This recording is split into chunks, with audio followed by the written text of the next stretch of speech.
Hey Vinny, headset.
The 9,602nd meeting of the Security Council is called to order.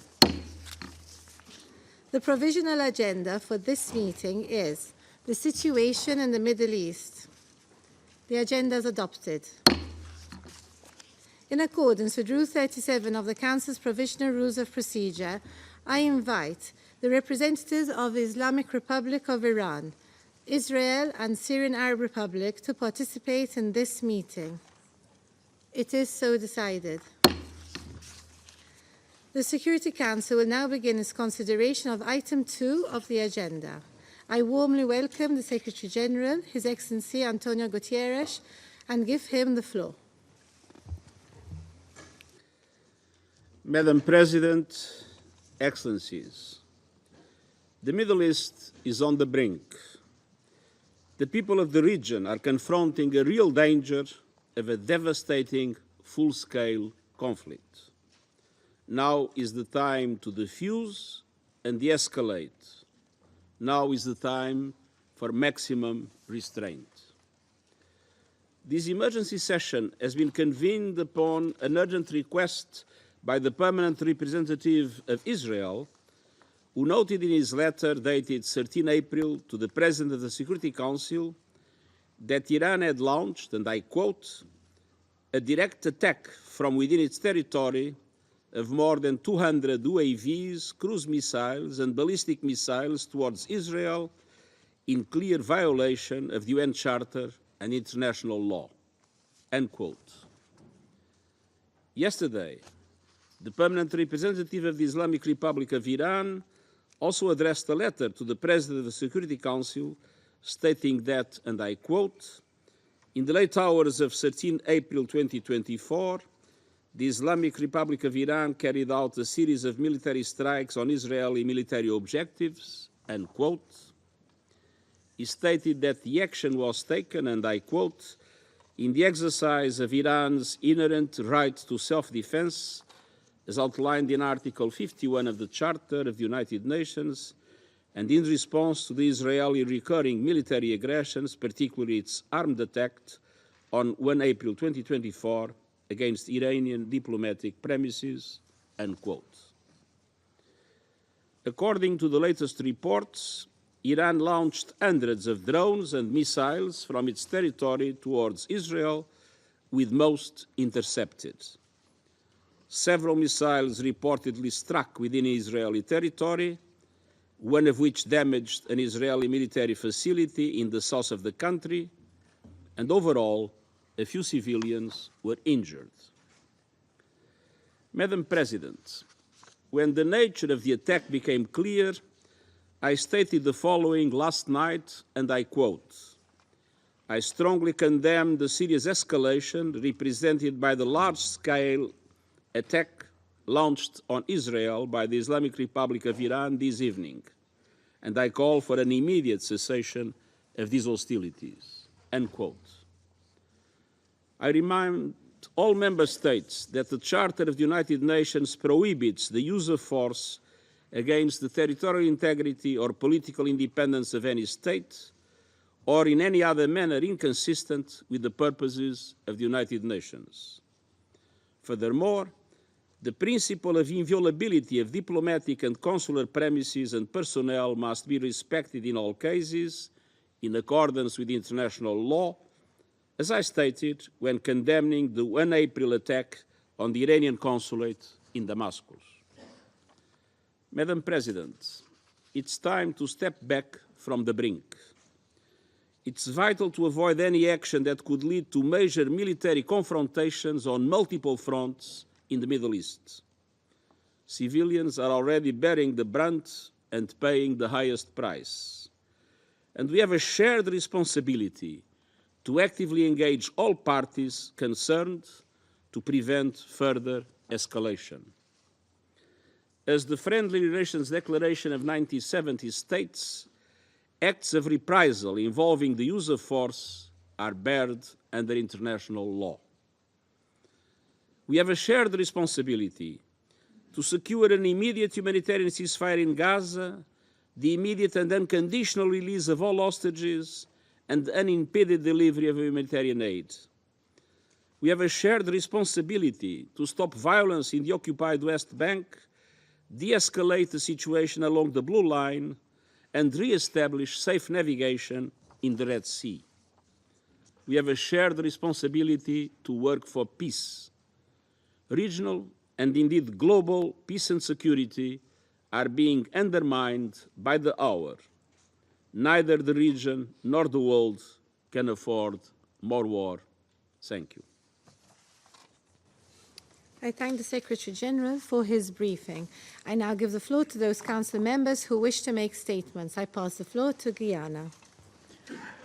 Thank you, Madam President. I thank Secretary-General Guterres for his briefing and acknowledge the participation of the permanent representatives of Iran, Syria, and Israel in today's meeting.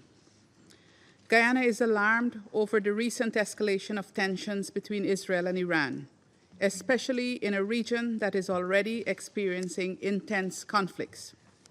We urge the parties to exercise maximum restraint, to desist from launching further retaliatory attacks, and to seek the path of peace. Any further attacks will have devastating region-wide consequences, and also for the wider international community. The world cannot afford another war, and the Middle East certainly cannot afford another war. The attack on Iran's diplomatic facility in Damascus earlier this month and Iran's attacks on Israel yesterday have only served to heighten tensions in the region. We urge the parties to abide strictly with their charter obligations and to avoid a larger conflagration. As with any conflict, it is always innocent civilians who bear the brunt, with women and children suffering disproportionately. We are seeing, for example, how civilians in the occupied Palestinian territory and other parts of the region are already reeling from unprecedented levels of suffering as a result of the ongoing conflict between Israel and Palestine. Madam President, Guyana further calls on countries of the region to fully comply with their international obligations and to uphold the principles of respect for sovereignty and territorial integrity. We also demand full adherence to international law, including the United Nations Charter, and for the parties to settle their differences through peaceful and lawful means. Madam President, violence begets violence and compromises peace and security. Guyana reiterates its call on all parties to choose the path of peace and dialogue. I thank you. I thank the representative of Guyana and pass the floor to Sierra Leone. Madam President, I thank you for convening this meeting. I also thank UN Secretary General, His Excellency Antonio Guterres, for his important briefing on the latest gravely concerning development in the Middle East.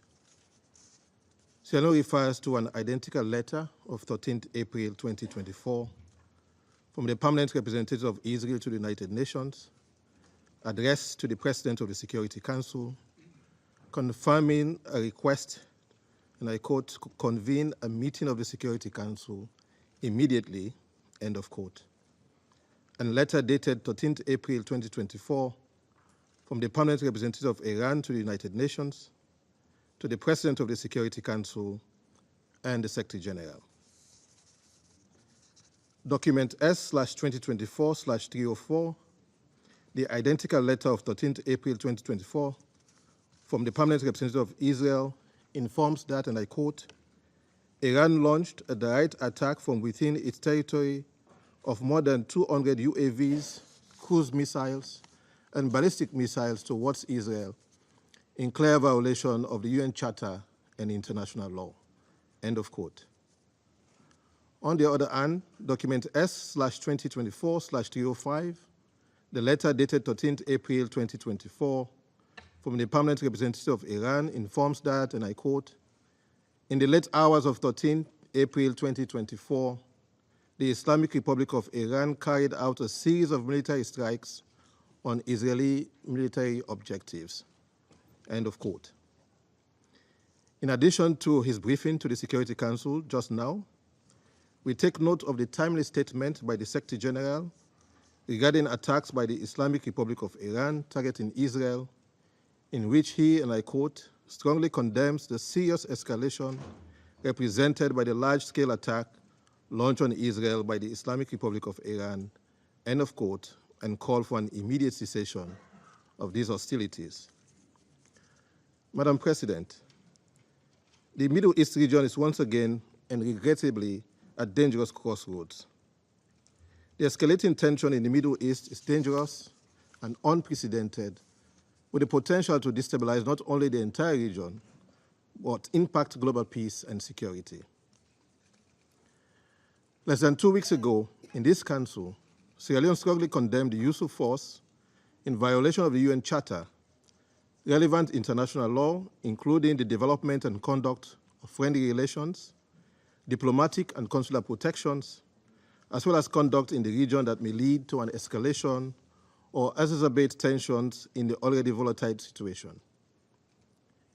In a similar way, Sierra Leone strongly condemns claimed reprisal attacks not in conformity with international law and the UN Charter.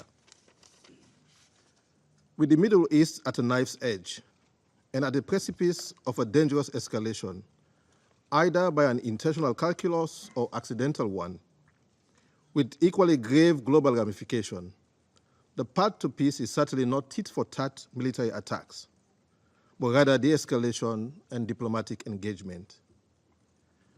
To this end, we call on both parties and all other involved parties to exercise maximum restraint and resist the urge to the further resort to the use of force. We call on the parties and all other involved parties to be mindful of their obligations under international law, the UN Charter, and to comply with all relevant Security Council resolutions. The parties are unequivocally obligated to comply with their international law obligations, the UN Charter principles and provisions in good faith, in particular, the imperative for the peaceful resolution of dispute and the respect for the sovereignty and territorial integrity of each state. In urging de-escalation, Sierra Leone is also mindful of the ongoing hostilities in the Gaza Strip and the further imperative for the full implementation of Security Council resolutions 2712, 2720, and 2728. The United Nations must not retreat from its important purpose and role in confronting the consequential challenges of our times. The Security Council must continue to play its part as envisaged by the UN Charter. Further, Sierra Leone expresses full support for the United Nations Secretary General and its envoys and representatives to use the good offices of our organization to lead efforts in ensuring de-escalation. All involved parties must move onto the path of peace, peaceful coexistence, and good neighborliness through negotiations. States with influence over the parties are called upon to leverage such influence for de-escalation and peace. Let us choose peace, security, and stability over war. I thank you. I thank the representative of Sierra Leone and pass the floor to Slovenia. Thank you very much, Madam President. I want to thank Secretary General for joining us and for sharing with us his assessment of the situation. I also want to welcome the presence of the representatives of Israel, of Iran, and Syria at the meeting. I would like to start by expressing our deepest concern over the recent developments in the Middle East. We strongly condemn the large-scale attack on Israel launched by the Islamic Republic of Iran yesterday. We resolutely deplore the serious escalation, as we have done in the case of the attack on the Iranian consulate last week. The sequence of these events threatens to accelerate the spiral of violence, escalating into a broader conflict of unpredictable scope. It is crucial for all involved parties to recognize the severity of the situation and immediately cease hostilities. We call on all countries to respect and act in accordance with international law. We once again underline that the same standards apply to all member states, and all of us have the obligation to uphold the UN Charter. First, let me underline our concern over the regional escalation and its spillover effects. We share the concerns of the Secretary General that the danger of a devastating region-wide escalation is present. It is imperative that every action taken by the involved parties be measured and deliberate to avoid further escalation, since any miscalculation can lead us to the point of no return. The situation is highly alarming, deeply worrying, and it's extremely volatile. Second, Slovenia has consistently called for de-escalation and restraint. Today we repeat our call to all actors in the region to show maximum restraint. We call on countries with influence on state and non-state actors to exert that influence and prevent the worst from happening. We urge everyone to choose the path of dialogue and diplomacy and refrain from further retaliations. We therefore welcome today's meeting as a step towards de-escalation and a peaceful settlement of the dispute. Thirdly, we have been witnessing the significant impact of the devastating situation in Gaza on the region, including along the Blue Line, in the Red Sea, and elsewhere. It is our collective responsibility to take immediate action. By adopting Resolution 2728, we took a step forward in addressing the crisis. However, our failure to ensure its full implementation represents a critical setback. Slovenia continues to believe that a ceasefire in Gaza would have a calming effect on tensions in the region. Every moment we delay, the risk of a broader conflict increases. Madam President, in these chaotic times, another major military confrontation in the Middle East could lead to devastating consequences for the region and the world. Placing the interests of the people in the region and international peace and security first, Slovenia calls for restraint by all actors and return to diplomacy. As a Security Council member, we are ready to fully engage in a comprehensive response to the crisis in the region. Thank you. I thank the representative of Slovenia and pass the floor to the United States. Thank you, Madam President, for bringing us here today, and thank you, Secretary General Guterres, for your briefing. The United States condemns, in the strongest terms, the unprecedented attack on the State of Israel by the Islamic Republic of Iran and its militant proxies and partners. Iran's intent was to cause significant damage and death in Israel. It launched over 300 munitions, including more than 100 ballistic missiles and land attack cruise missiles at Israel, as well as explosive, unmanned aerial vehicles. Iran's reckless actions not only posed a threat to populations in Israel, but also to other UN member states in the region, including Jordan and Iraq.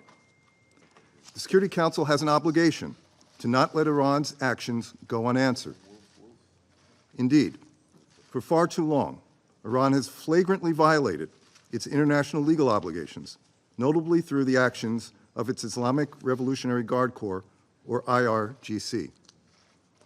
By arming Hezbollah in violation of Security Council Resolution 1701, by arming, facilitating, and enabling Houthi attacks on Saudi Arabia and the UAE, and, more recently, merchant and commercial shipping in the Red Sea in clear violation of Resolution 2216 and in defiance of Resolution 2722. And of course, Iran transferred Shahed one-way attack drones to Russia, the same drones it used in last night's attacks against Israel, at a time when such transfers were in clear violation of Resolution 2231. In recent years, Iran has also repeatedly violated international law by targeting with mines and seizing commercial ships in international waters of the Persian Gulf and surrounding waterways, just as it did on April 12, when it seized a Portuguese-flagged ship near the Strait of Hormuz. Iran continues to detain both the ships and its crew, comprised of citizens from 5 countries, including Russia. Iran was also, in a broad sense, complicit in the October 7 attack on Israel because it has provided significant funding and training for the military wing of Hamas. This Iranian support contributed to the current crisis in Gaza. Colleagues, these and other reckless Iranian actions are not inherently defensive actions against other member states. given the threats Iran's aggressive actions pose for international peace and security, we have a collective responsibility as members of the Security Council to ensure that Iran complies with the Council's resolutions and ceases its violations of the Charter. In the coming days, and in consultation with other member states, the United States will explore additional measures to hold Iran accountable here at the United Nations. More immediately, the Security Council must unequivocally condemn Iran's aggressive actions and call for Iran and its partners and proxies to cease their attacks. The United States also supports Israel's exercise of its inherent right to defend itself in the face of this attack. And as President Biden stated, we will remain in close contact with Israel's leaders. And let me be clear. If Iran or its proxies take actions against the United States or further action against Israel, Iran will be held responsible. We note Secretary General Guterres' statement warning that the region is at risk of plunging into a deeper and wider war on multiple fronts. The United States is not seeking escalation. Our actions have been purely defensive in nature. The best way to prevent such escalation is an unambiguous condemnation from the Council of Iran's unprecedented large-scale attack and an unequivocal call on it and its proxies and partners to refrain from further violence. Our goal is to de-escalate and then get back to the issue at hand, securing an end to the conflict in Gaza by getting a ceasefire in Gaza through a hostage deal, as well as surging humanitarian assistance to Palestinians in need. Thank you, Madam President. I thank the representative of the United States and pass the floor to Ecuador.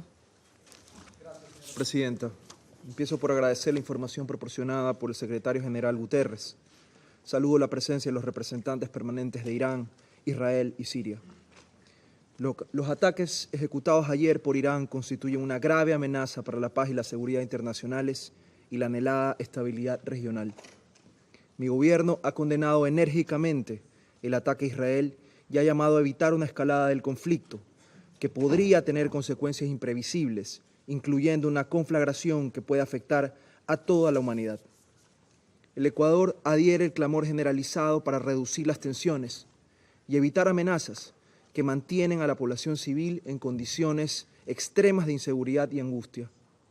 Termino con una exhortación a ejercer la máxima contención y a privilegiar los instrumentos diplomáticos y políticos de resolución de conflictos, así como a contemplar de buena fe el apoyo a las Naciones Unidas, instancias regionales, grupos de países o países con miras a detener esta alarmante situación que, como ha expresado el mismo secretario Guterres, podría conducir a confrontaciones militares de gran escala en el Medio Oriente. Muchas gracias. I thank the representative of Ecuador and pass the floor to Algeria. شكرا سيد الرئيس. بداية أود أن أشكر الأمين العام للأمم المتحدة السيد أنطونيو غوتيريس على إحاطته الوافية. يجتمع مجلس الأمن في أعقاب التطورات التي شاهدها الشرق الأوسط يوم الأمس والتي تهدد بتصعيد خطير قد تدخل معه المنطقة والعالم مرحلة أخطر تخرج معها الأمور عن السيطرة ويصعب التنبؤ بشكلها ونتائجها. حيث تتابع بلادي الجزائر هذه التطورات باهتمام وقلق بالغين وتحذر عن عواقب وخيمة حال توسع دائرة النزاع في الشرق الأوسط. لذا ندعو جميع الأطراف إلى ضبط النفس وتجنب التصعيد، كما نؤكد على ما جاء في بيان السيد الأمين العام للأمم المتحدة مساء الأمس: إنه لا المنطقة ولا العالم يستطيعان تحمل حرب أخرى. ولقد حذرنا خلال جلسة مجلس الأمن التي ناقشت هجمات قوات الاحتلال الإسرائيلي على مبنى السفارة الإيرانية بدمشق مطلع هذا الشهر من مغبة عدم وضع حد لسلوك الاحتلال وغطرسته بالمنطقة. كما شددنا على أن ذلك العمل الخطير يمكن أن يجر المنطقة بأسرها إلى الصراع. واليوم تتبدى وجاهة رأينا وصدق تحذيرنا. إن الشرق الأوسط يمر بظرف دقيق يحتم على جميع الفاعلين الدوليين أن يغلبوا فيه صوت الحكمة من أجل أن نتجاوز معا هذه الفترة الحرجة نحو بر الأمان، ونشدد على أنه لا يمكن تحقيق السلم والأمن الدوليين من دون إعلاء مبادئ ومقاصد الأمم المتحدة وخضوع الجميع للقانون الدولي. إن سياسة الكيل بمكيالين وتطويع قواعد القانون الدولي وإعطاؤها قراءات متضاربة حسب المصالح والأهواء تهدد بتقويض نظامنا الدولي المبني على سيادة القانون. إننا اليوم في مفترق طرق، فإما التمسك بالقانون الدولي دون تحوير أو مداهنة، أو الانغماس في الفوضى وعدم الاستقرار. سيد الرئيس، إن أزمات الشرق الأوسط مترابطة ترابطا عضويا، ولا يمكن النظر في بعضها بمعزل عن البعض الآخر. لذا لا بد من التعاطي مع الأسباب الجذرية لهذه الأزمات، ألا وهو الاحتلال الإسرائيلي. وإن التطورات الأخيرة لا يمكن أن تغطي على القضية المركزية، وهو الاعتداء على الشعب الفلسطيني الأعزل بغزة، كما أنه لا يمكن أبداً أن تتخذ ذريعة أو غطاء لشن هجوم بري على رفح. ونؤكد على أن أي هجوم على رفح مرفوض تماماً، ولا بد من تجنب حدوثه، فتابعاته على أمن واستقرار المنطقة كارثية، حيث نشدد على أن تهدئة الأمور بالشرق الأوسط في المدى القصير تمر وجوباً من خلال وقف فوري لإطلاق النار بغزة، ووضع حد للآلة القتل الهمجي والعقاب الجماعي في حق الشعب الفلسطيني، وأن السلم والأمن المستدامان بالمنطقة على المدى البعيد يتحققان فقط من خلال تمكين الشعب الفلسطيني من ممارسة حقوقه المشروعة وغير القابلة للتصرف، وإنهاء الاحتلال الإسرائيلي لكافة الأراضي العربية. في هذا الصدد على مجلس الأمن أن يطلع بمسؤولياته في صون الأمن والسلم الدوليين والحيلولة دون تدهور الأمور أكثر، من خلال فرض وقف فوري ودائم لإطلاق النار بغزة، ومن ثم العمل بجدية على إقامة الدولة الفلسطينية المستقلة وعاصمتها القدس الشريف، وإنهاء الاحتلال الإسرائيلي لجميع الأراضي العربية. شكرا سيد الرئيس. I thank the representative of Algeria and pass the floor to Japan. Thank you, Madam President. I also thank Secretary General for his timely briefing on this urgent matter. We are now witnessing an extremely dangerous situation that could cause catastrophic consequences for the whole region and the world. Japan is deeply concerned about the attack by Iran against Israel using numerous drones and missiles, which put huge population in real danger and could further aggravate the current turmoil in the Middle East. Japan strongly condemns such an escalation. We are seriously concerned that this large military action will increase the already extremely heightened tensions in the Middle East and lead to a wider and more serious regional confrontation with global security and economic ramifications. It is imperative for the Security Council to address this matter as a united body responsible for international peace and security to contain the risk of the region plunging into an abyss. Japan has been strongly urging the parties concerned to calm down and de-escalate the situation and exercise maximum restraints, as the Secretary General just mentioned. Japan reiterates its determination to continue to make all necessary diplomatic efforts in order to prevent a further deterioration. We must end this vicious cycle of violence at the historical critical juncture. I thank you. I thank the representative of Japan and pass the floor to France. Je vous remercie, Madame la Présidente. Je remercie le secrétaire général pour son exposé. La France condamne avec la plus grande fermeté l'attaque sans précédent qui a été lancée par l'Iran contre Israël hier et qui menace de déstabiliser la région. Le secrétaire général l'a également condamné. Cette attaque constitue une menace sérieuse et majeure à la paix et à la sécurité internationale et à la stabilité et à la sécurité de la région. En décidant d'une telle action sans précédent, l'Iran franchit un nouveau palier dans ses actions de déstabilisation. et il prend le risque d'une escalade militaire dont il serait le responsable. Nous appelons l'Iran et ses alliés à cesser enfin et sans plus de délai leurs activités déstabilisatrices dans toute la région. La France exprime sa solidarité avec le peuple israélien et rappelle son attachement à la sécurité d'Israël, de nos partenaires et à la stabilité régionale. Elle se félicite que, fort heureusement, Israël ait été en mesure de repousser avec succès cette attaque, permettant d'éviter le pire et d'épargner de nombreux civils. La France travaille à la désescalade avec ses partenaires de la région. Elle appelle à la retenue. Le président de la République, Emmanuel Macron, et le ministre de l'Europe et des Affaires étrangères, Stéphane Séjourné, s'y emploieront. La France est pleinement mobilisée pour trouver une issue aux crises qui traversent le Proche et le Moyen-Orient, pour la désescalade et pour faire respecter les principes qui fondent notre ordre international. Au Liban, nous avons fait des propositions aux deux parties en vue de parvenir par le dialogue à une cessation des hostilités. À Gaza, la France œuvre pour parvenir à la libération immédiate et inconditionnelle des otages et à un cessez-le-feu immédiat et durable. Il est grand temps, 6 mois après les attaques terroristes du 7 octobre et le début de la guerre à Gaza, de poser les bases d'un règlement politique durable de cette crise en traitant les causes profondes du conflit. C'est ce que propose le projet de résolution que nous avons présenté à ce Conseil et nous appelons tous les membres à le soutenir.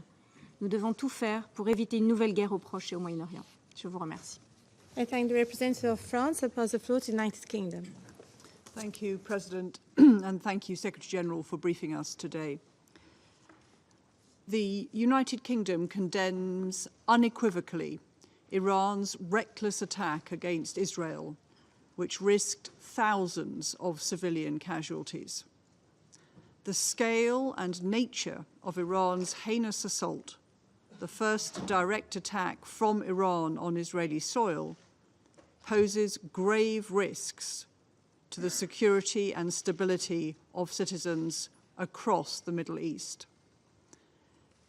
The United Kingdom has long been clear that Iran plays an unacceptable role in destabilizing the region, and that it also bears responsibility for the actions of groups it has supported militarily, financially and politically over many years. Through this attack, Iran has once again demonstrated that it is intent on sowing chaos in the region. As we have demonstrated, the United Kingdom will continue to stand up for Israel's security and for that of all our regional partners, including Jordan and Iraq. We welcome the actions of our allies to deter the Iranian threat. No one wants to see further bloodshed.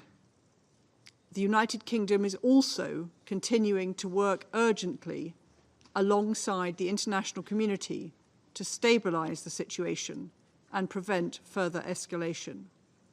It is vital that all parties exercise maximum restraint and refrain from any action that may heighten tensions further in the region. We also call on Iran to release the MSC Ares and its crew unconditionally and without delay. Iran's actions do nothing to advance the prospects for peace in Israel and Gaza. As set out in Security Council Resolution 2728, the United Kingdom remains resolved to work with international partners to secure an immediate pause in the fighting in Gaza, to get aid in and hostages out, leading to a sustainable ceasefire without a return to destruction, fighting, and the loss of life. Thank you, Madam President. I thank the representative of the United Kingdom and pass the floor to Mozambique.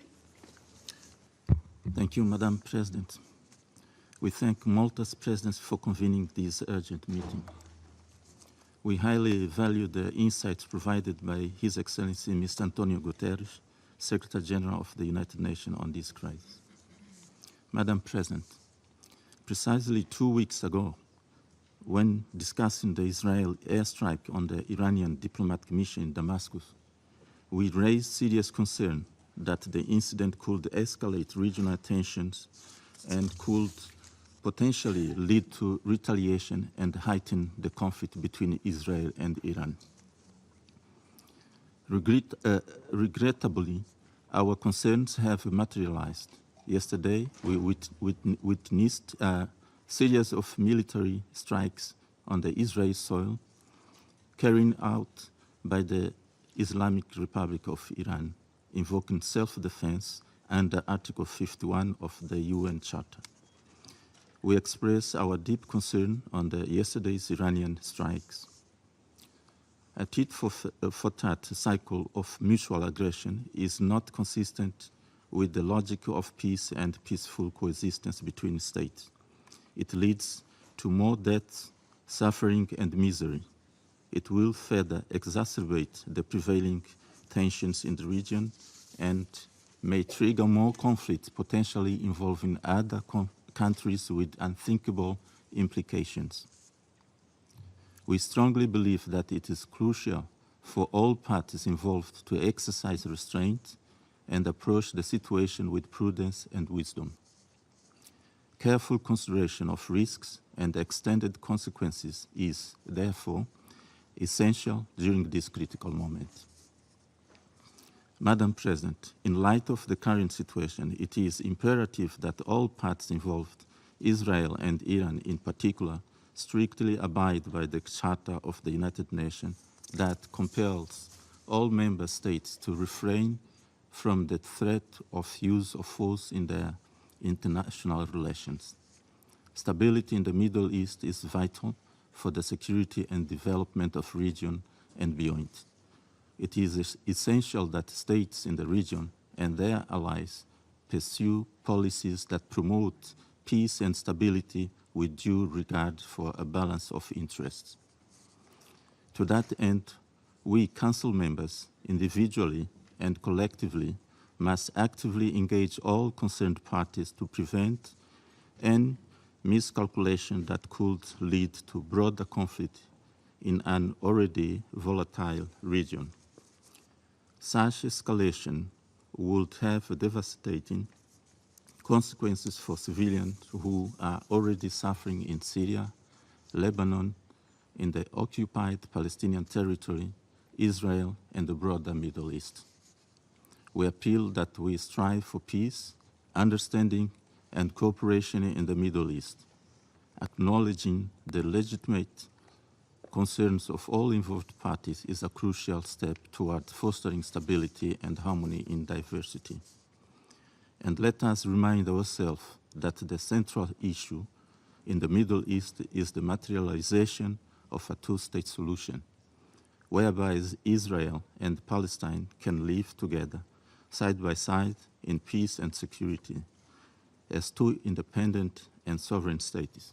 I thank you, Madam President. I thank the representative of Mozambique and pass the floor to the Republic of Korea. Thank you, Madam President.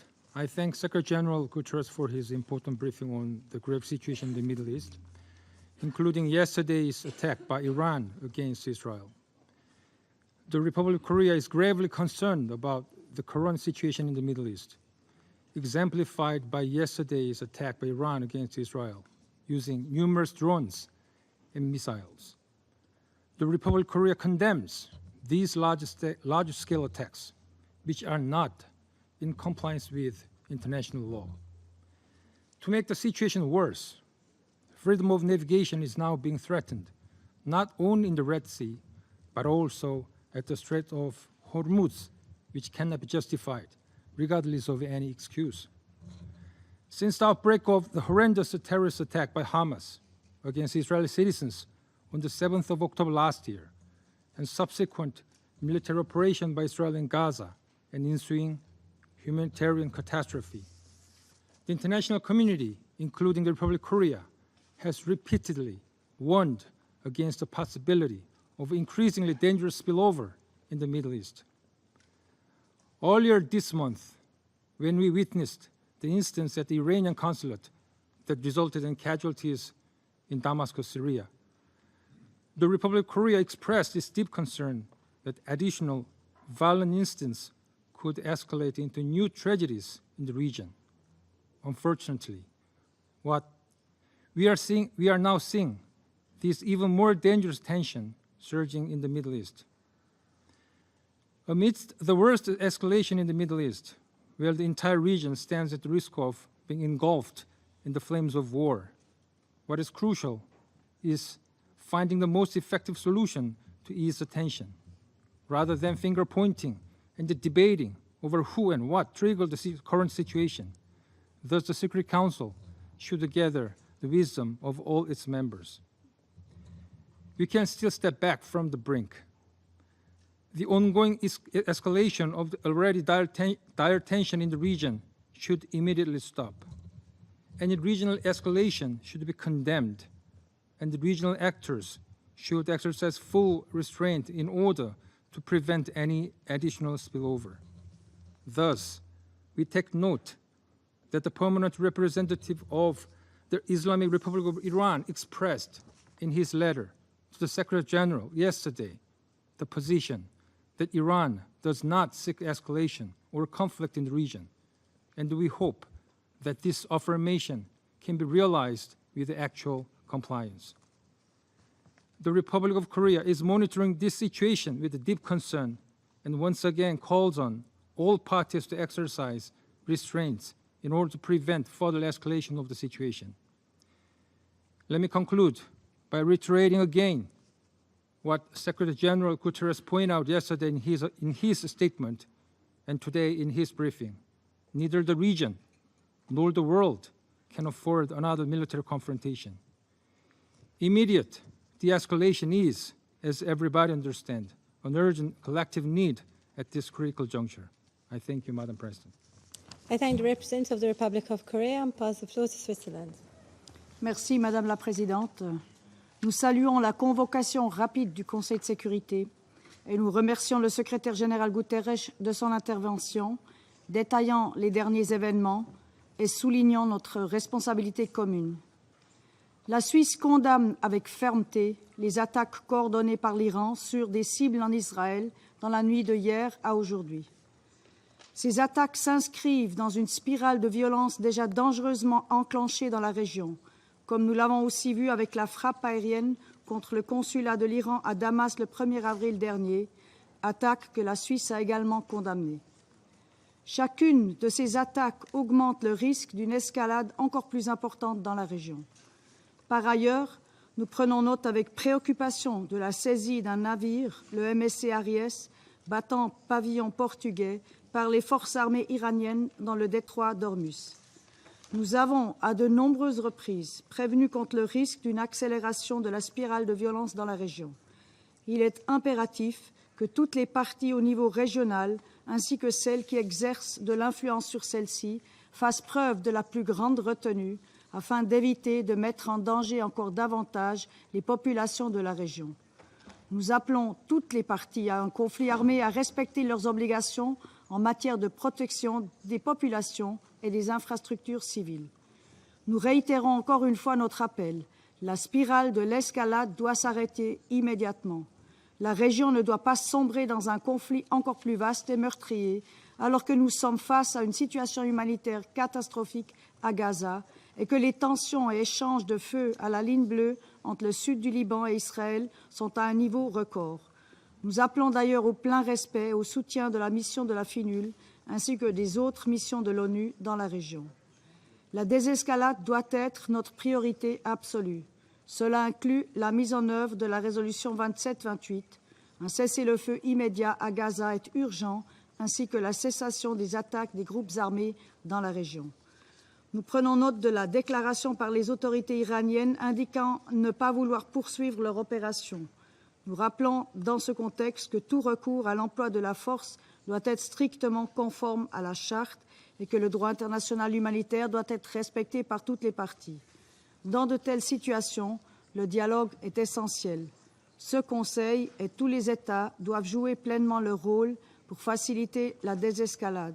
À cette fin, la Suisse est prête à apporter sa contribution. Je vous remercie. I thank the representative of Switzerland and pass the floor to the Russian Federation. Госпожа председатель, Мы внимательно выслушали доклад Генерального секретаря ООН. Отметили и вашу, господин генеральный секретарь, вчерашнюю мгновенную публичную реакцию с осуждением действий Ирана.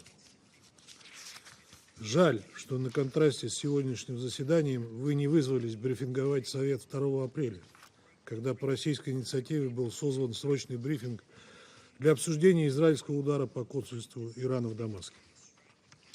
Хотелось бы также большей активности с вашей стороны по доведению до членов Совета информации по другим, не менее турбулентным для всего ближневосточного региона сюжетам, например, по поводу уже ставших регулярными атак Израиля по соседним с ним Сирии и Ливану. Если и дальше не замечать подобных действий, ваши призывы к сдержанности всех сторон, которые мы разделяем, могут оказаться тщетными.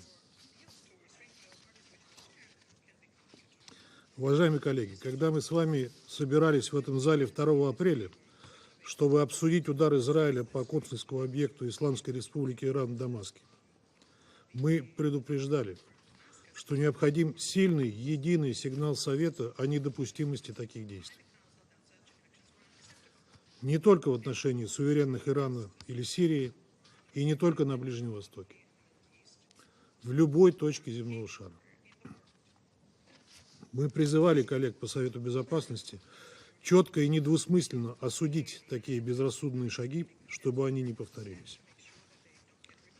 Предупреждали и о том, что в противном случае риски рецидива подобного, как и в целом эскалации в регионе, кратно возрастут. Мы даже предложили проект соответствующего заявления Совета Безопасности ООН для прессы, который был составлен на основе стандартных для таких случаев деполитизированных формулировок. Что же мы услышали тогда от западных делегаций? Что, дескать, для них не все так очевидно, и что надо еще взвесить, поможет ли такой сигнал Совета стабилизации обстановки в регионе. Соединенные Штаты, Великобритания и Франция тогда, по сути, отказались подтвердить, что базовые принципы международного права о неприкосновенности дипломатических и консульских объектов, зафиксированные в соответствующих Венской конвенциях, применяются равноправно и одинаково ко всем государствам. Результат, как говорится, налицо. Вы прекрасно знаете, что нападение на дипломатическое представительство является по международному праву казус белли. И если бы под ударом оказались западные представительства, вы бы, не раздумывая, обрушились с ответными мерами и доказывали бы в этом зале свою правоту. Потому что для вас все, что касается западных представителей и западных граждан, свято и должно быть защищено. А вот когда речь заходит о других государствах, их правах, включая право на самооборону, и их гражданах, это другое, как вы любите говорить. Тут включается ваша излюбленная аргументация про недостаток информации, юридической казуистики и тому подобное. Вот и сегодня в СБ разворачивается такой парад лицемерия и двойных стандартов, за которым как-то даже неудобно наблюдать. Россия неоднократно предупреждала, что нерегулированность многочисленных кризисов на Ближнем Востоке, в первую очередь в зоне палестино-израильского конфликта, которая зачастую подогревается безответственными, односторонними провокационными действиями, будет приводить к росту напряженности в регионе. Мы не раз говорили, что ни одна из стран Ближнего Востока и Северной Африки не должна становиться ареной для региональной и международной конфронтации или же сведения политических счетов. То, что произошло в ночь на 14 апреля, не случилось в вакууме. Шаги Ирана стали ответом позорного бездействия Совета Безопасности ООН, ответной реакцией на вопиющую атаку Израиля по Дамаску, причем далеко не первым. Сирия постоянно подвергается бомбардировкам Израиля. Многие из вас сегодня не нашли в себе смелости прямо указать на то, что нынешняя вспышка эскалации на Ближнем Востоке разворачивается на фоне продолжающейся уже более полугода беспрецедентной по масштабам жертв операции Западного Иерусалима в секторе Газа и на западном берегу реки Иордан. несмотря на недвусмысленные требования резолюции Совета Безопасности ООН 2728. Немедленно прекратить огонь. Подобное замалчивание первопричин нынешнего кризиса считаем неприемлемым, тем более на фоне нагнетаемой нашими американскими и другими коллегами обстановки вокруг Ирана. А невыполнение Израилем требований резолюции Совета Безопасности, о которой я упомянул, это очевидное неуважение к Совету, ко всем вам, сидящим в креслах его членов, и полное пренебрежение решениями Совета Безопасности. А невыполнение решений Совета Безопасности не должно сходить с рук и чревато санкциями в отношении нарушителей. Госпожа председатель, мы все прекрасно помним опасную эскалацию в январе 2020 года, когда регион чуть не оказался на грани конфликта в результате незаконной ликвидации Соединенными Штатами на территории Ирака Касема Сулеймани и ряда официальных иракских лиц. Надлежащие выводы в Вашингтоне так и не сделали. И в результате безответственные действия, подрывающие стабильность, безопасность и суверенитет региональных соседей Ирана, теперь копируют его союзники.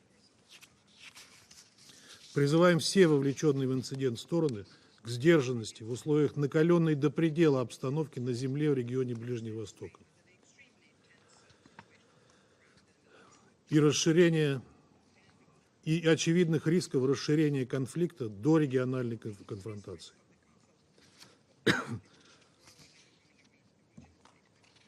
Рассчитываем, что региональные государства будут решать все имеющиеся проблемы исключительно политико-дипломатическими средствами.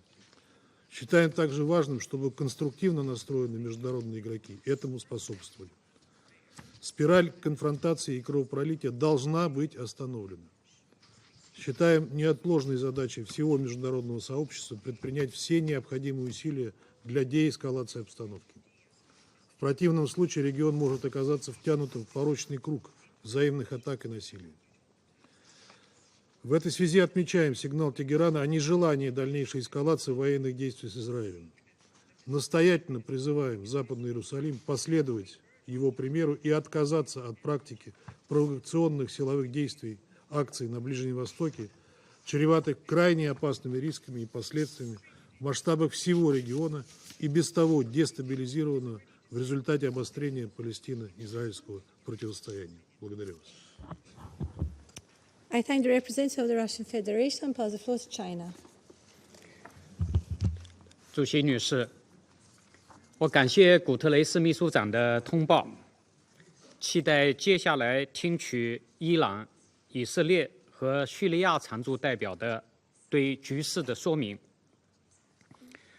加沙冲突爆发以来，国际社会不仅对加沙地区的人道灾难无法接受，强烈要求立即停火止战，同时也对冲突延宕、加剧地区紧张局势带来复杂严重的外溢影响深表担忧。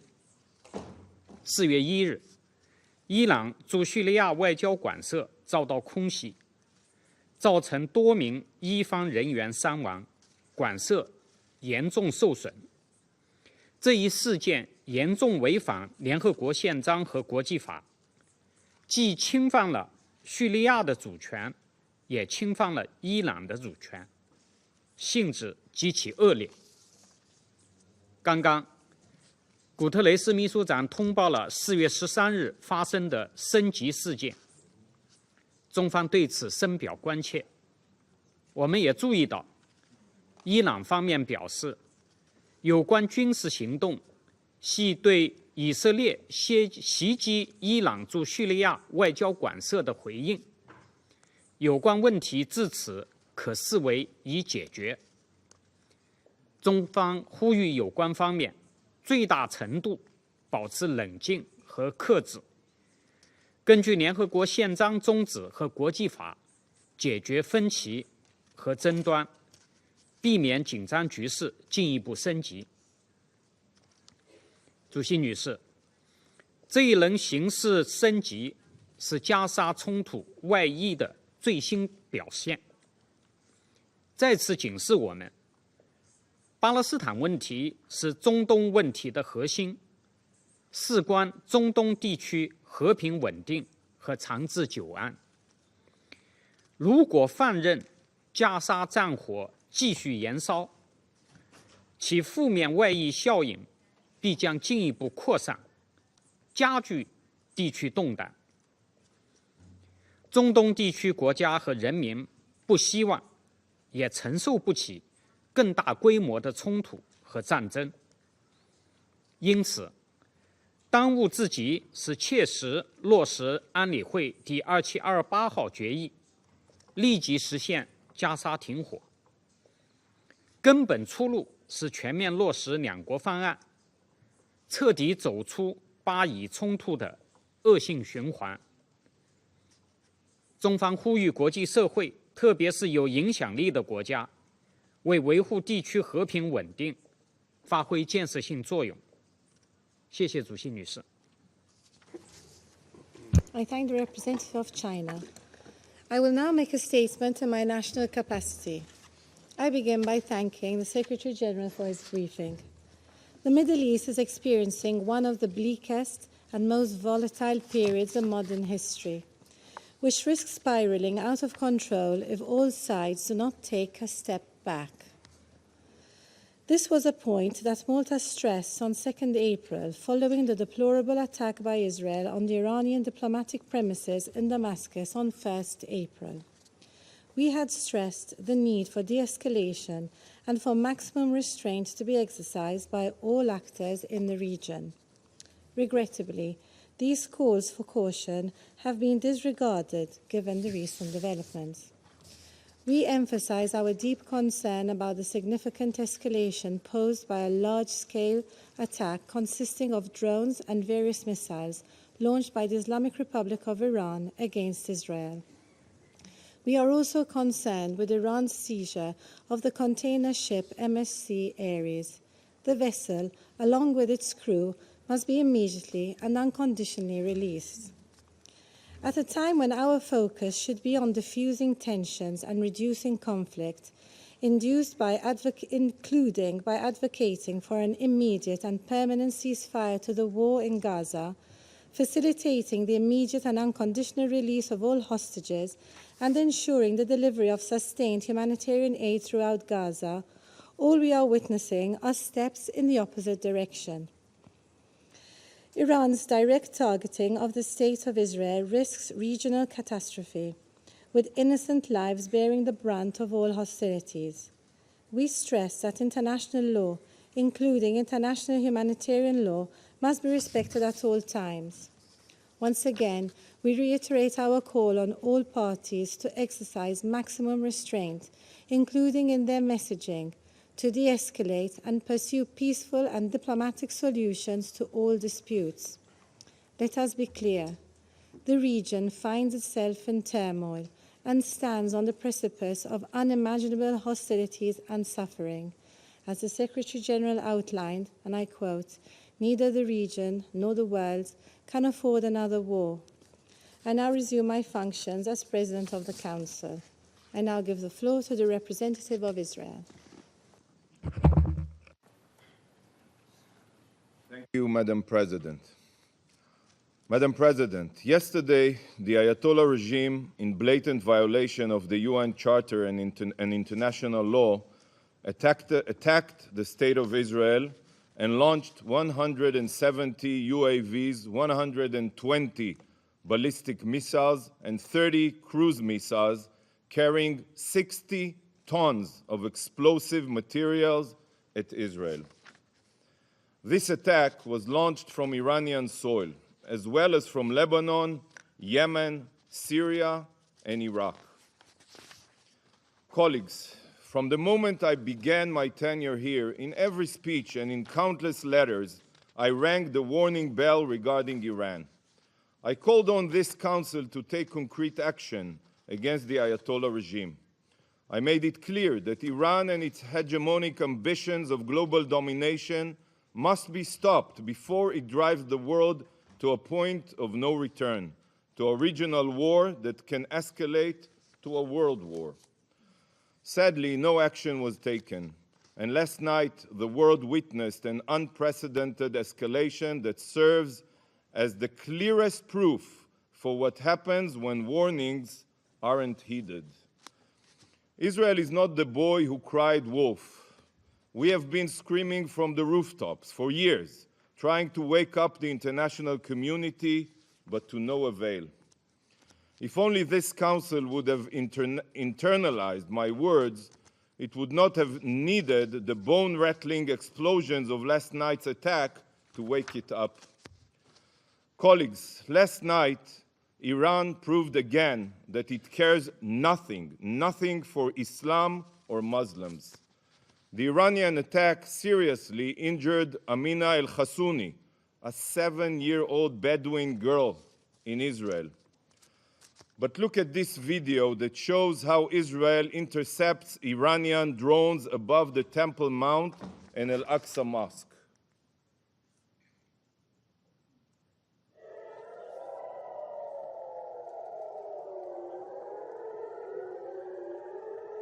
Here, you can look at it.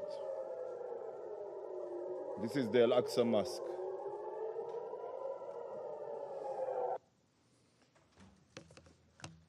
To Iran, Israel's annihilation and igniting the region is more important than Islamic holy sites. The Ayatollah regime, in its plot to impose a global Shiite hegemony through its proxies, has even attacked Saudi Arabia, as we all remember, Aramco oil field, the United Arab Emirates, and anyone else they view as an obstacle.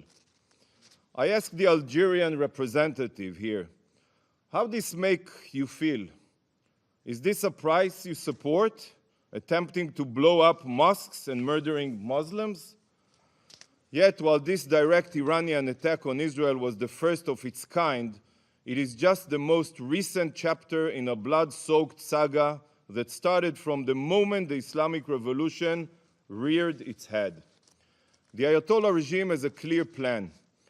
Its goal has been and continues to be world domination by exporting its radical Shiite revolution across the globe. I assume you all know it. The Islamic regime of today is no different than the Third Reich, and Ayatollah Khamenei is no different than Adolf Hitler. Hitler's Third Reich was envisioned to be a 1,000-year empire stretching across continents, just as Khamenei envisions his radical Shiite hegemony to stretch across the region and beyond.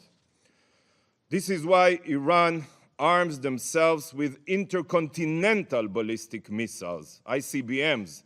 Iran and Israel are on the same continent. You are next. The Ayatollah regimes acts like the Nazi regime, and their army includes Hamas, Palestinian Islamic Jihad, Hezbollah, the Houthis, the Revolutionary Guard, and other savage jihadists. Instead of shouting, Sieg Heil, these radical Nazi Islamists scream death to Israel, death to America, death to England. Just like the Nazi regime, the Ayatollah regime sows death and destruction everywhere it touches. For the past years, Ukrainian civilians have been killed from the skies with Iranian weaponry. President Zelensky, in condemnation of Iran's attack last night, said, and I quote, "The sound of Iranian Shahed drones, a tool of terror, is the same in the skies over the Middle East and Europe. This sound must serve as a wake-up call to the free world. Listen to President Zelensky and wake up." Just like the ever-reaching hand of the Wehrmacht, Iran struck Albania with cyber attacks and launches strikes against Kurds in Iraq.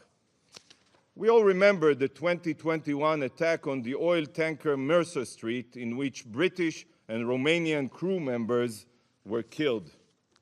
And just yesterday, Iran seized a Portuguese cargo ship. The crew being held right now by Iran includes Indian, Filipino, Pakistani, and Russian nationals. Iran threatens global maritime trade. Iran is not only a terror state, Iran is a pirate state. Colleagues, just this week, the court in Argentina held Iran directly responsible for the 1994 terror attack in Buenos Aires on the Jewish Community Center, which killed 85 people and wounded 300. And just like the Third Reich and their brutal SS officers, the Iranian regime not only spreads evil abroad, but also torments and murders their own citizens. In 2023 alone, the Ayatollah regime executed 834 Iranians. The regime oppresses women while murdering them for not wearing their hijab properly. When the Iranian people peacefully protest this brutality, they are suppressed by live ammunition. Hundreds of protesters were killed and thousands have been arrested. This is a regime that allows its own people to die of thirst in Isfahan, while it funds terror around the world with billions of dollars. What have you done to defend the world from Iran? Seriously, the entire globe is suffering from Iran, including the Iranian people. Please defend them. For years, the world has watched the rise of a Shiite Islamist Reich. Yet, just like during the rise of Nazism, the world has been silent, deafeningly silent. Mr. Secretary General, Iran has been violating Security Council resolutions and the UN Charter for years. They supply Hezbollah with weapons in violation of resolutions 1559 and 1701. They advance weapons proliferation in violation of resolution 2231. They violate resolutions 1540 and 2216. Why have you not used all possible means to condemn Iran and demand compliance? Why have you instead rolled out the red carpet for these genocidal jihadists? Why do you treat them as if they are interested in de-escalation when you know that the opposite is true? Colleagues, Iran's strategy has been crystal clear: arm, fund, and train terror proxies across the globe to carry out Iran's murderous scheme of domination. But today, the mask of Iranian deniability has been removed. No more hiding and no more bluffing. No more shirking of responsibility. Iran has attacked Israel from its own sovereign territory, publicly and proudly. The mask is off. Iran, the #1 global sponsor of terror, has exposed its true face as the destabilizer of the region and the world. And now, right now, is when the world must stop ignoring Iran's crimes and take action. As Iran's mask has fallen, the world's complacency must also fall.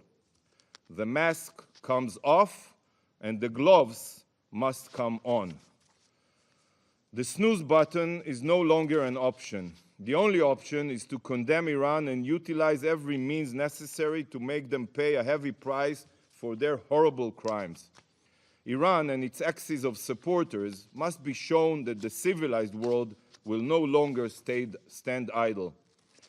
While many countries immediately condemned the attack, those who did not must ask themselves, how do you want history to remember you? Council members, last night's attack was a blatant violation of international law and the UN Charter. It was an act of utter escalation that can drag the entire region and world into war. But can you imagine if the attack was carried out under an Iranian nuclear umbrella? Or if some of Iran's missiles had nuclear warheads? The regime that launched an unprecedented strike on Israel, a fellow member state of the UN, is barreling towards nuclear capabilities. This is a terror state responsible for global destruction, and soon they will have nuclear capabilities. You all know that Iran is systematically violating the JCPOA and has enriched uranium up to 60% purity and even more. Iran's breakout time to produce an arsenal of nuclear weapons is now weeks, mere weeks. No concrete action has been taken, and the IAEA inspectors have been kept in the dark. Iran is on the verge of becoming a nuclear power, It should terrify every member of this council. Take a moment to think what would happen if Ayatollah Khamenei could have launched a nuclear bomb last night. Is this the world we want to live in? So to the JCPOA signatories, I say, initiate the snapback mechanism today. Initiate it.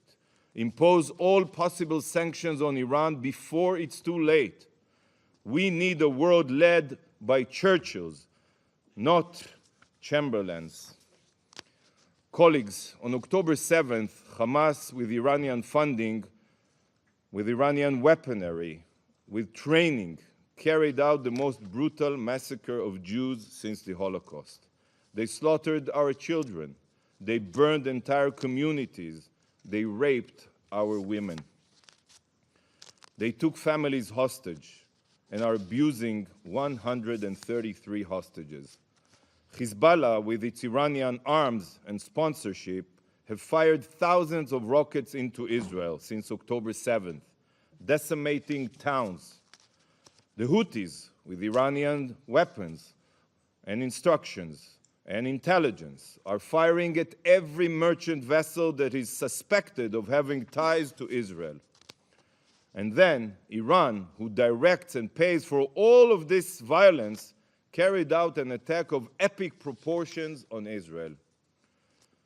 Colleagues, we are being fired upon from all fronts, from every border. We are surrounded by Iran's terror proxies. The war in Gaza extends far broader than Israel and Hamas. All of the terror groups attacking Israel are tentacles of the same Shiite octopus, the Iranian octopus.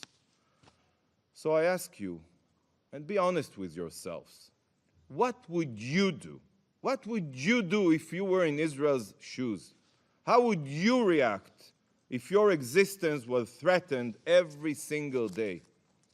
While the Ayatollah regime thinks, they only think, that Israel is a frog in a boiling water, that we are becoming accustomed to the threats on our survival and won't notice until it's too late, they are wrong.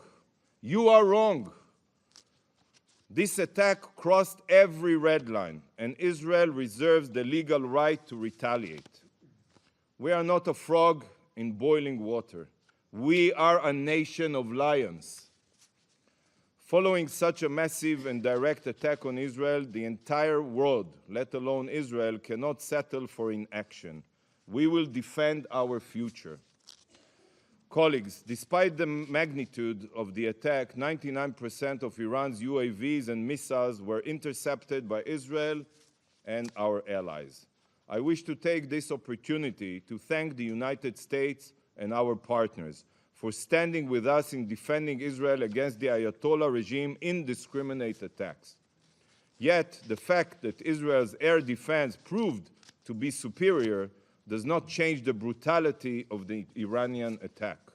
Iran can no longer hide behind its proxies. It has now exposed itself as the terror exporting pariah state that it is, and it must, from now on, be treated as such. It's not enough to remove Iran from the UN Commission on the Status of Women. Iran is the world's worst human rights violator, and such a regime cannot hold any UN position. No more red carpet treatment here at the UN. No more appeasement. Today, the Council must take action. Condemn Iran for their terror, trigger the snapback mechanism and reimpose crippling sanctions, designate the Iranian Revolutionary Guard Corps as a terror organization. Action must be taken now, not for Israel's sake, not for the region's sake, but for the world's sake. Stop Iran today. Thank you, Madam President. I thank the representative of Israel. I pass the floor to the representative of the Islamic Republic of Iran. Thank you. In the name of God, the compassionate and merciful, Madam President, as we informed in our letter last night in response to the Israeli regime's recurring military aggression, particularly its armed attack on 1st April 2024 against Iranian diplomatic premises, a defiance of Article 2 of the Charter of the United Nations, the armed forces of the Islamic Republic of Iran carried out a series of military strikes on Israeli military objectives with dozens of missiles and drones. Iran's operation was entirely in the exercise of Iran's inherent right to self-defense as outlined in Article 51 of the Charter of the United Nations and recognized by international law. This concluded action was necessary and proportionate. It was precise and only targeted military objectives and carried out carefully to minimize the potential for escalation and prevent civilian harm. Madam President, we thank those members of the Council who condemned the Israeli armed attack against our diplomatic premises in Syria. Regrettably, in this chamber, certain members of the Council, including the US, UK, and France, has chosen once again to turn a blind eye to reality and overlook the root causes contributing to the current situation. In hypocritical behavior, these three countries falsely blamed and accused Iran without considering their own failures to uphold their international commitment to peace and security in the region. They made unsuccessful attempts to use lies, manipulate the narrative, spread disinformation, and engage in a destructive blame game. All the while, they deliberately disregarded Iran's inherent right to respond to the violation of a fundamental principle of international law, the inviolability of diplomatic representative and premises. Moreover, they ignored the underlying root causes of the current situation in the region. For over 6 months now, these countries, especially the United States, have shielded Israel from any responsibility for the Gaza massacre, while they have denied Iran's inherent right to self-defense against the Israeli armed attack on our diplomatic premises. At the same time, they shamefully justified the Israeli massacre and genocide against the defenseless Palestinian people under the pretext of self-defense. They made cynical attempt to justify and cover up the atrocities of the Israeli regime against the people of Palestine by arbitrary and misleading interpretation of self-defense. Madam President, following the Israeli regime cowardly terrorist and armed attack against our diplomatic premises in Damascus, the Syrian Arab Republic, on the 1st of April, we notified the UN Security Council and Secretary General of such international wrongful act, as well as of Iran's inherent right under international law to respond to such terrorist armed attack. Also, in a phone conversation with the UN Secretary General on 2nd April, Iran Foreign Minister discussed the situation and called for taking appropriate action and a strong condemnation from the international community for this horrific crime. We called upon the Security Council to strongly denounce this unjustified criminal and terrorist act, taking decisive and appropriate measures to bring the perpetrators to justice swiftly and prevent the recurrence of such horrible crime against the diplomatic premises of any member state. Regrettably, the Security Council has failed in its duty to maintain international peace and security.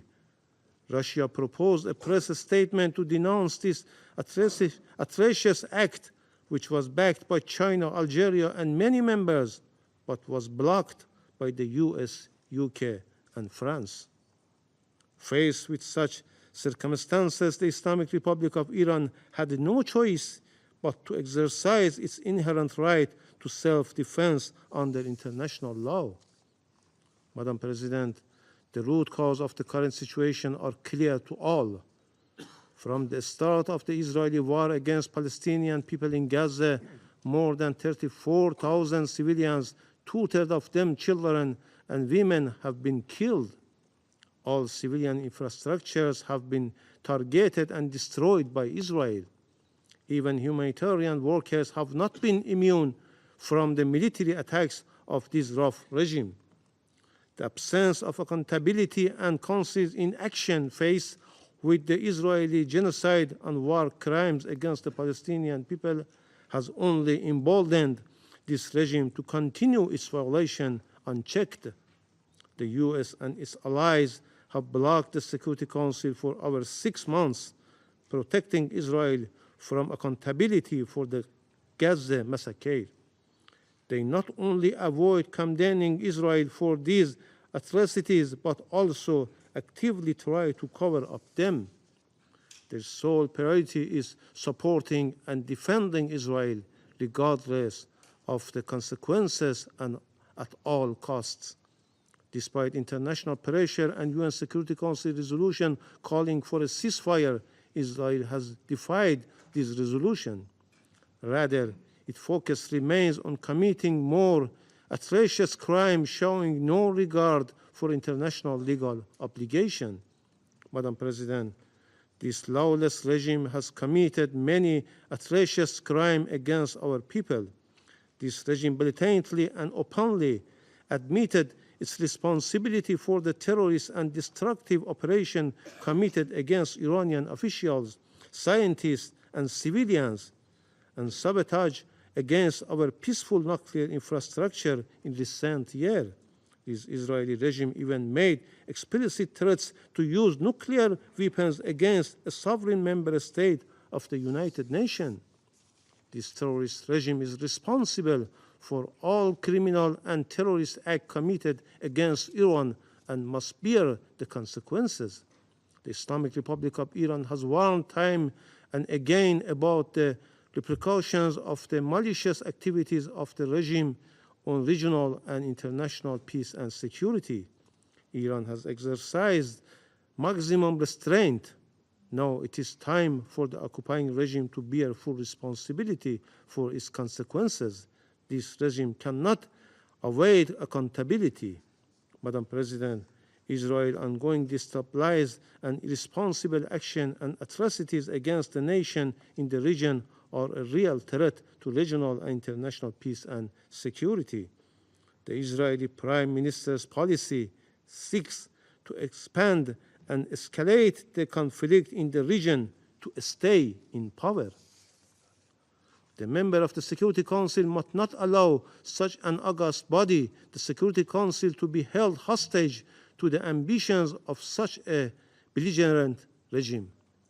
It is time for the Security Council to shoulder its responsibility and address the real threat to international peace and security. The Security Council must promptly fulfill its duty under Chapter 7 of the Charter in response to Israeli reckless defiance. It must take urgent and punitive measures to compel this regime to stop its genocide and massacre against the people of Gaza and uphold its obligation, especially fully implement the UN Security Council resolution and legally binding orders of the International Court of Justice. The main and long-standing threat to the peace and security of our region is well known to all, and the attempts to conceal it through disinformation, a smear campaign, or baseless accusation against others are pointless and unfounded. Iran is never seeking to contribute to the spillover of the conflict in the region, nor does it to escalate or spread the tension to the entire region. Contrary to unfounded claims, Iran has no proxy in the region. No individual, group, or country act at the Iran behest. The US and Israeli regime attempt to label the resistance group in the region as the proxies or terrorists. Their sinister aim is only to justify and legalize their malicious and destabilize activities in the region. The resistance group are not proxies or terrorists. They are legitimate and are only fighting against the occupation and aggression of Israel in Gaza and occupied Palestine territories and of the U.S. in the region. International law recognized such legitimate rights against any occupation and aggression. Instead, the U.S. and the UK are fully responsible for all its decades-long aggressions and other crimes and unlawful measures in our region. Furthermore, they are responsible for all crimes of the Israeli regime, as it cannot commit any of such savage crimes in Gaza without the consent, order, and all-out political, financial, and military support of and a collaboration with the United States and the UK. We reject the allegation made by the Israeli regime at this meeting. Such false and unfounded claims don't merit to response. Madam President, as a responsible member of the United Nations, the Islamic Republic of Iran is committed to the purpose and principles enshrined in the Charter of the United Nations, reaffirms once more its commitment to the maintenance of international peace and security. The Islamic Republic of Iran reiterates its consistent position that it does not seek escalation or war in the region, while warning about any further military provocation by the Israeli regime. The Islamic Republic of Iran reaffirms its unwavering determination to defend its people, national security and interest, sovereignty and territorial integrity against any threat or act of aggression, and to respond to any such threat or aggression vigorously and in accordance with international law. The Islamic Republic of Iran will not hesitate to exercise this right when required. Madam President, Excellencies, Iran has no intention of engaging in conflict with the US in the region. We demonstrated our commitment to peace by exercising our restraint about involving the US Army in intercepting Iranian drones and missiles bound for military targets in the occupied Palestinian territories. This underscores our dedication to de-escalating tension and avoiding the expansion of conflict. However, if the US initiate military operation against Iran, its citizen, or its security and interest, Iran will use its inherent right to respond proportionately. I thank you. I thank the representative of the Islamic Republic of Iran and pass the floor to the Syrian Arab Republic. شكرا السيد الرئيس.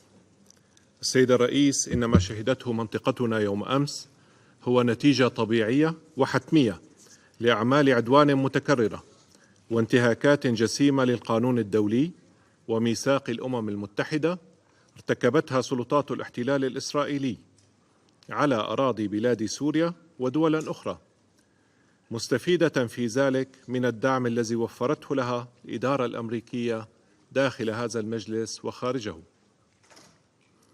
لقد جعل هذا الدعم الأمريكي الأعمى واللامحدود سلطات الاحتلال تتخيل واهمة أنها فوق الأمم المتحدة وفوق القانون الدولي والاتفاقيات والقرارات التي اعتمدتها منظمتنا على مدى عقود، وجعلها تعتقد أن بمقدورها مواصلة جرائمها وتصعيدها للأوضاع في المنطقة دون أي رد أو عقاب.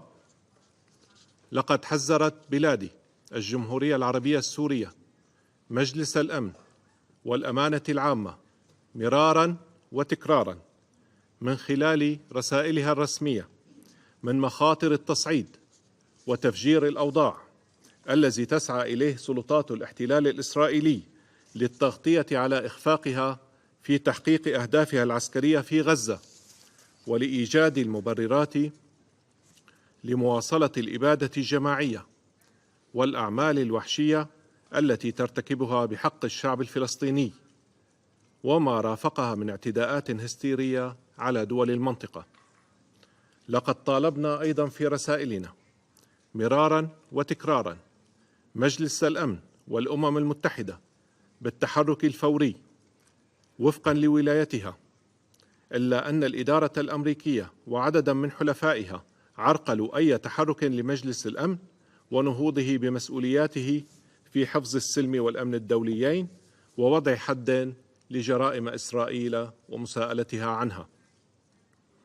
إن سلوك تلك الدول ليس بجديد، إذ أنها عرقلت على مدى 7 عقود ونصف، لا بل ما يزيد عن 7 عقود ونصف، قيام الأمم المتحدة بمسؤولياتها لإنهاء الاحتلال الإسرائيلي للأراضي العربية المحتلة وإعادة الحقوق العربية المشروعة والراسخة لأصحابها وفقا لقرارات الأمم المتحدة ذات الصلة، وفي مقدمتها القرارات 242 338 497 التي تشكل الركيزة الأساسية وجوهر الحل للصراع العربي الإسرائيلي والسبيل لمعالجة ما ترتب عن الاحتلال الإسرائيلي من أزمات وتحديات في المنطقة. السيد الرئيس، تحمل سوريا سلطات الاحتلال الإسرائيلي والإدارة الأمريكية المسؤولية الكاملة عن الاعتداءات الإسرائيلية وعن أي تصعيد إضافي يهدد السلم والأمن في المنطقة. وتشدد سوريا على أن منطقتنا قد عانت بما فيه الكفاية من انتهاكات الكيان الصهيوني والإدارة الأمريكية وحلفائها للقانون الدولي ولمبادئ ومقاصد الميثاق. لقد آن الأوان لتحرك جاد تراجع فيه تلك الدول سياساتها الهدامة إزاء منطقتنا وشعوبنا، وتبادر بشكل فوري وغير مشروط لتصويب تلك السياسات، بما في ذلك من خلال فرض وقف فوري للعدوان الإسرائيلي على الشعب الفلسطيني وعلى دول المنطقة، وضمان الوصول الكامل والميسر للمساعدات الإنسانية، ووضع حد للتجويع المتعمد الذي يعاني منه أهالي غزة. كذلك إنهاء الوجود العسكري اللا شرعي للقوات الأمريكية على أراضي بلاد سوريا، ووقف نهبها الممنهج للثروات الوطنية ورعايتها للتنظيمات الإرهابية والميليشيات الانفصالية، والرفع الفوري والكامل وغير المشروط للتدابير الانفرادية القسرية التي تمثل إرهابا اقتصاديا وعقابا جماعيا آن للسوريين أن يتحرروا منه. السيد الرئيس، لقد استمعنا لبيانات بعض الوفود الغربية التي عبرت مجددا عن نهجها القائم على النفاق وازدواجية المعايير. لقد اعتاد البعض في هذا المجلس أن يقدم التفسيرات التي يرتئيها لأحكام الميثاق وأن يسخرها لخدمة أهدافه وأطماعه، بما في ذلك المادة 51 التي تكفل حقا أساسيا لجميع دولنا، ألا وهو حق الدفاع المشروع عن النفس. لقد شنت الولايات المتحدة الأمريكية وبريطانيا وفرنسا أعمال عدوان متكررة على بلادي التي تبعد عنها آلاف الأميال، مجتمعة الدول الثلاث تارة وفرادى تارة أخرى، وذلك استنادا لتفسير مشوه للمادة 51 ومزاعم واهية ليست أكثر من أكاذيب لا أساس لها من الصحة. ولم تكتفي بذلك، بل إنها حالت دون مناقشة مجلس الأمن لتلك الاعتداءات والتحرك لإعلاء مبادئ الميثاق التي تحاول تلك الدول الاستعاضة عنها بما تسميه النظام القائم على القواعد Rules Based Order. إن ما قامت به جمهورية إيران الإسلامية يوم أمس هو الممارسة الصحيحة والفعلية لحق الدفاع المشروع عن النفس، كما رآه الآباء المؤسسين لمنظمتنا وكما تضمنته المادة 51 من الميثاق. لقد جاء الرد الإيراني كضرورة ملحة فرضها إمعان سلطات الاحتلال الإسرائيلي في جرائمها وأعمالها العدوانية، ومنع الدول الغربية الثلاث دائمة العضوية في مجلس الأمن من التحرك لوقفها أو حتى مجرد إدانتها. لقد تجلى ذلك بوضوح في عرقلة الولايات المتحدة الأمريكية وفرنسا وبريطانيا.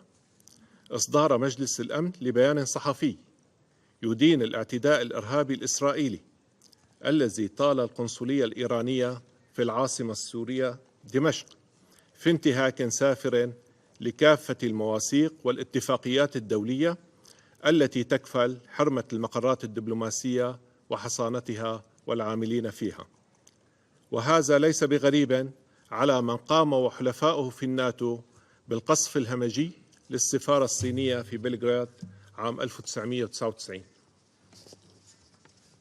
ختاما السيد الرئيس، في 25 نيسان أبريل 1945 انطلقت أعمال مؤتمر سان فرانسيسكو المنشئ لمنظمة الأمم المتحدة، والذي وضع الميثاق ليكون البوصلة لعملنا المشترك، وضمنه في مبادئه الأساسية ما يؤكد على ضرورة احترام السيادة والمساواة بين الدول الأعضاء كبيرها وصغيرها. اليوم وأكثر من أي وقت مضى يتوجب على دولنا التأكيد على هذه المبادئ، لأن في احترامها نجاح الأمم المتحدة في ولايتها، وفي انتهاكها يغيب القانون وتسود شريعة الغاب والحروب وعدم الاستقرار. إن سوريا العضو المؤسس للأمم المتحدة لا تزال تؤمن بهذه المنظمة ومبادئها ومقاصدها، وتتطلع لقيامها بالدور المناط بها في حفظ السلم والأمن الدوليين ومعالجة الأسباب الجذرية للتحديات التي تشهدها منطقتنا، وفي مقدمتها الاحتلال الإسرائيلي الذي يحول دون تحقيق الأمن والاستقرار لدولنا والرفاه لشعوبنا. شكرا سيد الرئيس. I thank the representative of the Syrian Arab Republic. There are no more names inscribed on the list of speakers. The meeting is adjourned.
Addressing the wrong person to comment on it.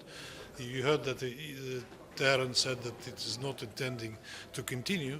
So now it's the turn of the other side to stop, for which we and not just us called for. But I mean, altogether, if you consider how the issue was discussed, that was a scandalous and flagrant hypocrisy on how these two issues are treated by our Franco-Saxon colleagues. Do you think there will be a product out of the Security Council? Any kind of a statement, anything people were talking about? Not that I know at the moment. I heard the statement by the US that they are preparing something. Let's see what they will. Ambassador Erdogan called for snapback sanctions. Would Russia support that? It was a joke, okay? Thanks, Ambassador.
tensions in the region.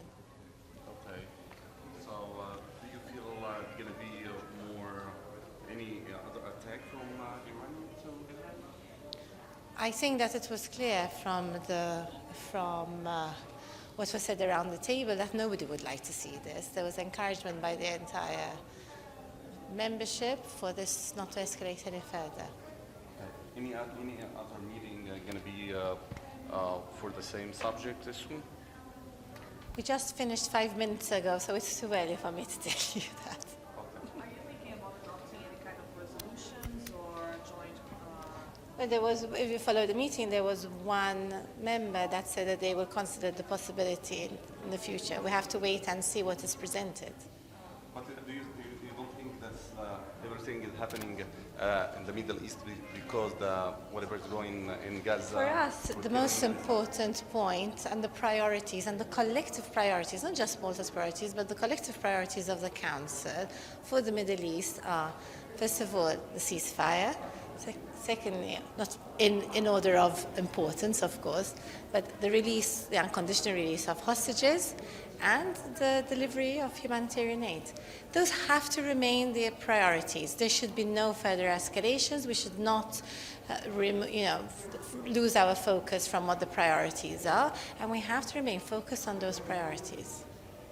Iran said that the attack was according to United Nations Charter. I mean, this is how they explain themselves.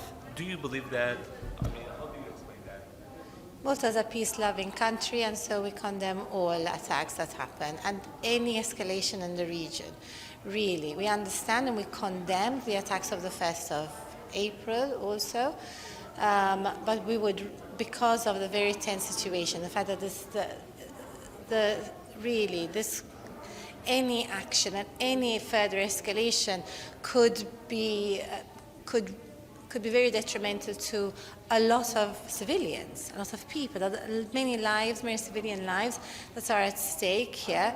And we really need to ensure that there is maximum restraint. Whether one has the right or one doesn't have the right is really secondary at this point. Really, at this point, all the parties in the region need to calm down, need to take a step back, need to ensure that there is maximum restraint, and to remain focused on the implementation of Security Council resolutions, which is a permanent ceasefire, durable, a lasting. I can't remember what word it Malta was. doing a great job. Malta doing a great job this month. Thank you for that. But why you cannot stop Israel for keep killing every minute civilians? You have to understand the Security Council works mostly by consensus. One member state cannot do it on its own. So any further action for the implementation of the resolutions needs to be a concerted action by the Council, not the Presidency. This is not a dictatorship. The Presidency's role is to ensure that when the Council needs to meet in emergency like today to discuss escalations, that we do it, that it is done, that we conduct the work of the business, the work of the Council. We ensure that the program of work is carried out effectively throughout the month, but it's not our role to implement on our own any decisions. Did this evening's meeting to vote this month on the Palestinians' application for full membership? It has been stated by one of the members of the Council that they intend to present a resolution. This has not been presented yet. So once it is, then we will know the potential timing of it. Did your meeting this evening help reduce tensions in any way? That's what we hope. One of the reasons why the Presidency ensured that we met very early and quickly with just enough time basically for members to prepare is what we allowed. We would have had it even this morning, this meeting. The reasons why we met in emergency sessions because we want to contribute to the maintenance of peace and stability in the region and the de-escalation of heightened tensions. And what's your assessment of the result now that it's wrapped? I think that the message around the Council table was very, very clear that there should be no further escalation. Everybody was of the same opinion on this, so the message was very clear. Thank you. Thank you, President. Thank you very much.